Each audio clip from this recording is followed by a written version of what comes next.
Hey guys, Ray again. Check it out. A bronze hand spinner. Yes, that's right. The guys at Red Blue Collective hired me to make a bunch of these. I made about 200. Great guys. I'm going to put a link to their websites in the description of this video, so please do check them out. This is called the Alpha Hand Spinner. They had a great Kickstarter campaign, and we are the ones that got to do it. It was awesome. So today I'm going to show you how we made them in the shop, on the milling machine, and on the lathe. You can see all that interesting work. You guys are going to love it. First things first, every piece of material that comes in the shop has to be cut down into smaller pieces, and this job was no exception. This is 1 inch diameter bronze, 954 bronze bar for the buttons and spinners, the round parts that go on the top and bottom of the spinner.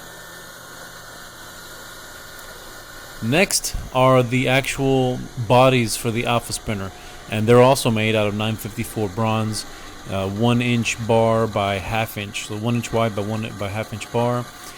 We got to cut them into small pieces, and they started as 12-foot bars, and then we take them to the mill. So here you can see the lathe doing a facing cut. When we put a raw piece of bar, we've got to face the end off so we have a nice square surface to work from.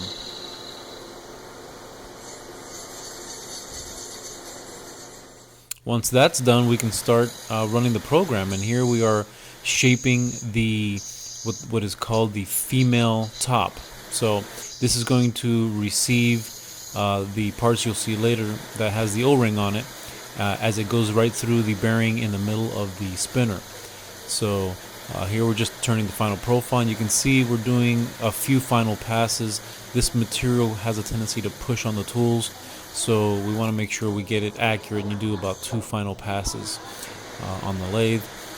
Drilling, this just opens the hole up so we can get a boring bar inside, and the boring bar will actually size the inside. We only have about 0.5 thousandths of tolerance in order to make everything fit properly. And you may not see that tool there, but it's a tiny, small size solid carbide boring bar, and it's actually boring all the way through the part, so we're getting every component of the different steps to size. And then of course the part is ready to come off, and the parting tool cuts it very, very close, not completely, because then the part will fall and get banged around, but it will cut it just barely, and you'll see here we'll pop it off with a screwdriver. There it is, it's barely holding on. And there it is. That's the first operation complete. Now we take it over to the second operation running on another lathe, and we will do the shaping for the bottom. And this little hole you see there will receive a ceramic tungsten carbide ball that you'll see me press in the tip in a little bit during the assembly process.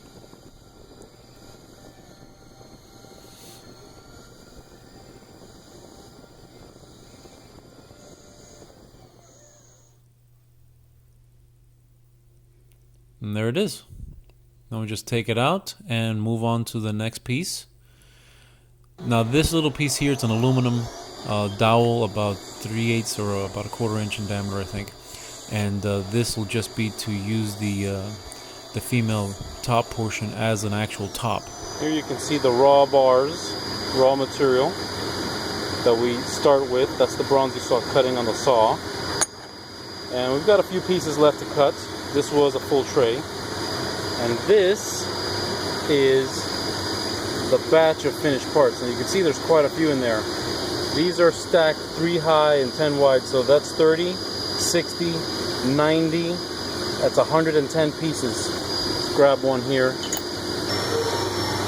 can see how the spinners look.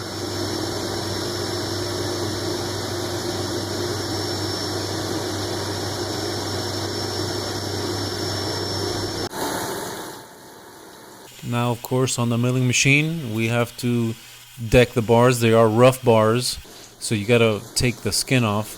On the right side, there's raw material, and these are the parts that have the first operation complete. So on the Alpha bodies, you have 4 vices on the table, and we do 2 raw and 2 finished. So every cycle, you get 2 finished parts. The drilling, It's got 3 holes, and each one of them has to be drilled.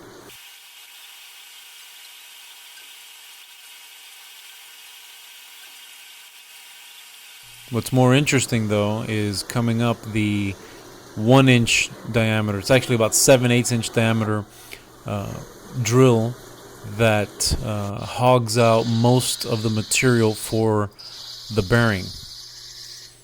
And we will come back and do the finished boring of that hole to be a proper fit for the bearing.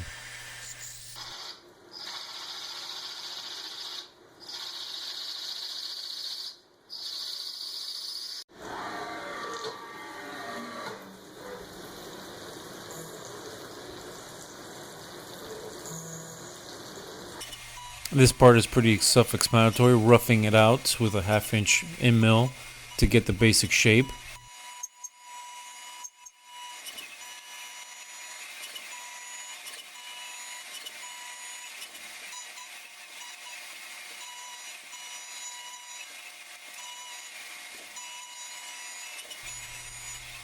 And the steps, and of course the bore.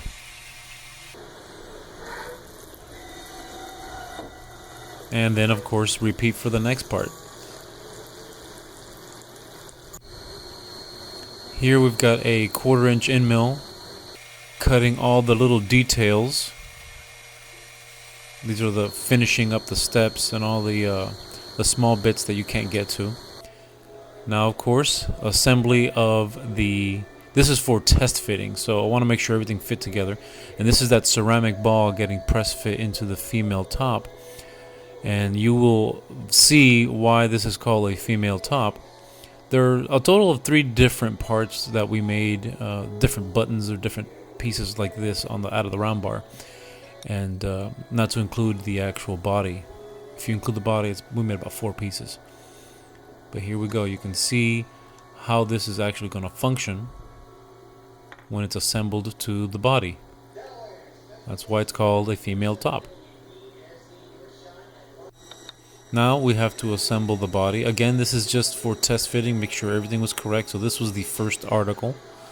This is a ceramic bearing supplied by the customer, so we want to make sure everything pressed correctly. And a little tool that I made, so when you press bearings, you only want to press them in on the outer race. If you press the whole bearing or in the middle, you'll destroy the bearing. So this is how you make sure you don't destroy the bearing. You just got to make up a little tool. I happen to find a piece of this hex bar already was turned to the right side, so I just cut it off and used that as a little tool. Pressed in very nicely. I was being extra careful since it's ceramic. I didn't want it breaking on me. I wanted to check it very carefully.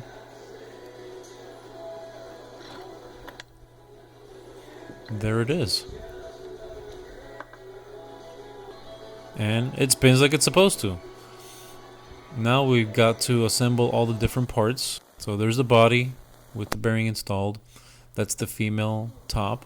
Fits within 1/2 thousandths tolerance of that bearing. And this is the male button. You see that it has an O-ring on it, and it very snugly fits. And the fits are loose like this, so you can take it apart. And then this is that little bit of aluminum that we were turning as an added feature. They provided their customers with that as a freebie so they can use the toy. Well, I hope you guys found that interesting. If you've never seen it before, it is quite interesting to see how these things are made. I'm glad you stuck around to see it. And while you're here, please don't forget to like, comment, share, and subscribe to my channel to stay up to date on all my future videos.